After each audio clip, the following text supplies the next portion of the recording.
আমি তার জীবনে প্রথম প্রেম ছিলাম না, দ্বিতীয় প্রেম ছিলাম। ভেবেছিলাম প্রথম জন যা দিতে পারেনি, আমি আমার সবটা ভালোবাসা উজাড় করে দিয়ে তার সেই শূন্য স্থান পূরণ করে দিব। সে যখন তার প্রথম প্রেমিকের কথা বলতো, তার চোখে আমি এক অদ্ভুত হাহাকার দেখতাম।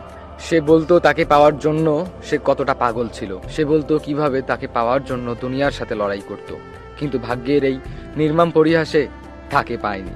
সেদিন তার অপূর্ণ প্রেমের গল্প শুনে আমার চোখে জল এসেছিল, আর মনের মধ্যে একটা মায়া হয়েছিল যে যেই মানুষটা তাকে এত অবহেলা করছে, তারপরেও সেই মানুষটাকে এতটা ভালোবাসে।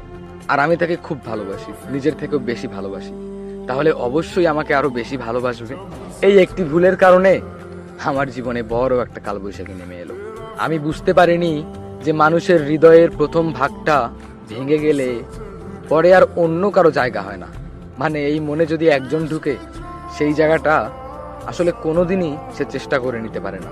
আমি তার ক্ষতবিক্ষত মনের সেবা করেছি, তার একাকিত্বে সঙ্গ দিয়েছি, তার বিষণ্ণ রাতগুলোতে পাশে থেকেছি। আর আমি অনুভব করেছি এই যে আমি মাত্র তার বাসার বারান্দায় দাঁড়িয়ে আছি, তার মূল ঘরে এখনো তার সেই আগের মানুষটারই বসবাস। আর বুঝতে পেরেছি এই যে মানুষ তার প্রথম ভালোবাসাকে এতটা গভীরভাবে ভালোবাসে, সেই তীব্রতা দ্বিতীয় কারোর জন্য থাকে না। আমি তার কাছে বর্তমান ছিলাম ঠিকই, কিন্তু আমার থেকেও তার অতীতটা খুব বেশি শক্তিশালী। আজ উপলব্ধি করলাম এই যে মানুষের বিকল্প হওয়া যায়, কিন্তু কখনো প্রথম হওয়া যায় না। আমি তার চোখের জল মুছে দিয়েছি বারবার, অথচ আমার চোখের জল দেখার তার বিন্দু পরিমাণও সময় হয়নি। সে তার হারানো প্রেমের শোকে এতটাই মগ্ন ছিল যে তার পাশে এই জীবন্ত মানুষটার এত নীরব মৃত্যু সে এখনো টের পায়নি। ভালোবাসার এই যুদ্ধে আমি হেরে গেলাম, আর আমি এটাই জানলাম আমি তার গল্পে প্রধান চরিত্রে ছিলাম না। আমি তো ছিলাম কেবলমাত্র একটা দীর্ঘ বিরতি। আসলে ভালোবাসা কোনো অঙ্ক নয় যে মন চাইলেই মিলানো যাবে।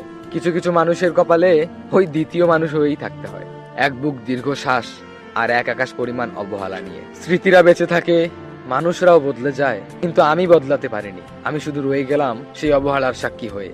আর আমার সেই মানুষটা রয়ে গেল তার সেই অপূর্ণ ভালোবাসার নেশায়। শুধু আফসোস একটাই যে একটা মানুষ অবহেলা করেও তাকে এত ভালোবাসছে, আর আমি এত ভালোবাসার পরেও আমারটা তার কাছে কিছুই মনে হয় না।